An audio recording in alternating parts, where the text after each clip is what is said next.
पति अभी नहा ही रहा था कि तभी फोन पर मैसेज टोन बजी। पत्नी मोबाइल के पास में ही खड़ी थी। उसका ध्यान फोन की तरफ गया। उसने सहज ही फोन उठाकर मैसेज पढ़ा। हाय, गुड मॉर्निंग डियर। किसी बेबी का मैसेज था। पत्नी सोच में पड़ जाती है कि अब यह बेबी कौन है। तब तक पति भी नहाकर बाहर आ चुका है। पत्नी उसे किसी बेबी का मैसेज आया है बताती है। पति मुस्कुरा देता है, फोन उठाकर उस मैसेज का रिप्लाई करता है, hi baby, how are you, और अपने काम में लग जाता है। इस रिप्लाई को भी पढ़ती है। अब हर पल पत्नी के दिमाग में यही विचार कौंधता रहता है कि यह बेबी कौन है। शाम को पति घर आता है। पत्नी उससे पूछती है, यह बेबी कौन है? पति जवाब में सिर्फ मुस्कुरा देता है और फिर से अपने काम में लग जाता है। 2-3 दिन बीत जाते हैं। उन विचारों ने अभी तक पत्नी का पीछा नहीं छोड़ा था और फिर से पति के मोबाइल पर फिर एक बार बेबी का मैसेज आता है। आज तो मिलोगे कि नहीं? तुम्हारी बहुत याद आ रही है। इस मैसेज ने आग में घी का काम किया। पत्नी का शक और भी ज्यादा पक्का हो गया। बीच बीच में ऐसे मैसेजेस का आदान प्रदान होता रहता और पत्नी के मन में शक की जड़ें और गहरी होती गई। पति पूछने पर भी जवाब में सिर्फ मुस्कुराहट के और कुछ नहीं कहता। यह शक गुस्सा बनकर तब ज्वालामुखी की तरह फट पड़ता है जब एक दिन उसे अपने पति की जेब में सिनेमा की 2 टिकटें मिलती है। पत्नी अपने पति से बहुत झगड़ती है। पति उसे समझाने की कोशिश करता है, लेकिन वह कोई भी बात सुनने को तैयार नहीं है।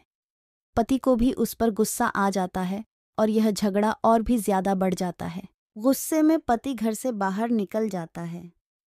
पत्नी का गुस्सा पति से कई गुना ज्यादा है। तुरंत वो अपना सारा सामान पैक करती है। एक चिट्ठी लिखती है कि मैं मायके जा रही हूँ हमेशा के लिए, और पति का घर छोड़कर चली जाती है। गुस्सा शांत होने पर जब पति घर आता है तो चिट्ठी पढ़कर उसके होश उड़ जाते हैं। 10 दिन बीत जाते हैं और गांव के उस घर पर डोरबेल बजती है जहां पत्नी रहने चली गई है। पत्नी दरवाज़ा खोलती है। दरवाजे पर 10 साल की एक छोटी बच्ची हाथों में चिट्ठी लिए खड़ी है। वह पत्नी को वह चिट्ठी देती है। बच्ची से वह चिट्ठी लेकर पत्नी चिट्ठी खोलकर पढ़ती है। डियर वाइफ, जिस बेबी की वजह से हम दोनों में इतने झगड़े हुए और तुम हमारा घर छोड़कर यहाँ चली आई, यह बच्ची जो अभी तुम्हारे सामने खड़ी है वह वही बेबी है। अनाथ आश्रम की एक प्यारी बच्ची इसी के साथ में बातें करता था, सिनेमा जाता था। पहली बार जब तुमने बेबी के बारे में पूछा था तो मैंने जानबूझकर तुम्हें नहीं बताया था। सोचा था थोड़ा मजाक करता, देखता हूँ तुम कैसे रिएक्ट करती हो, लेकिन मैंने यह कभी नहीं सोचा था कि तुम्हारा शक इतना बढ़ जाएगा कि तुम घर ही छोड़ दोगी। हाँ, सबसे जरूरी बात यह तो बेबी है।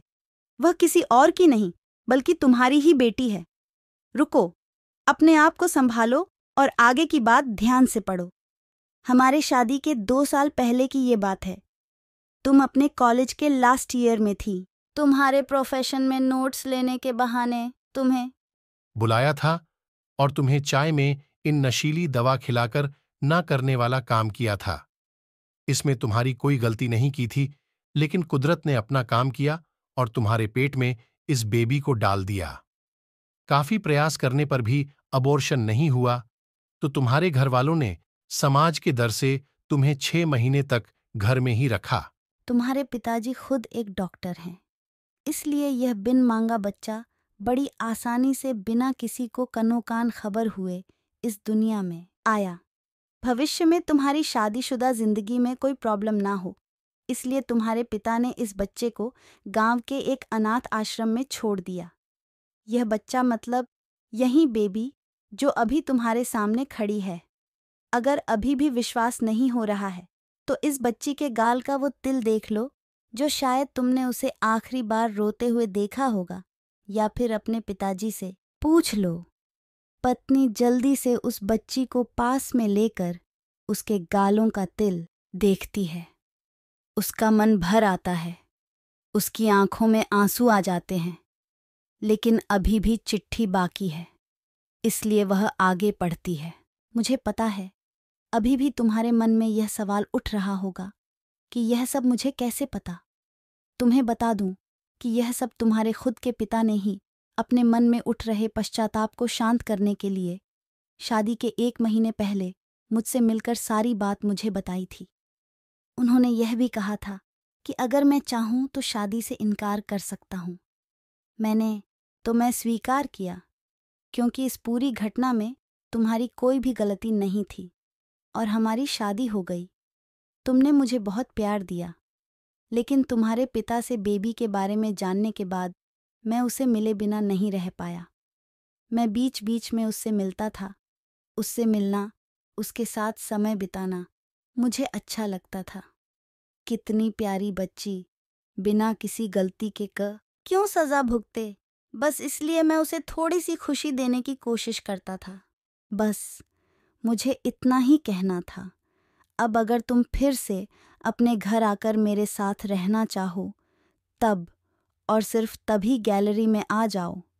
तुम्हारा और सिर्फ तुम्हारा डियर पति।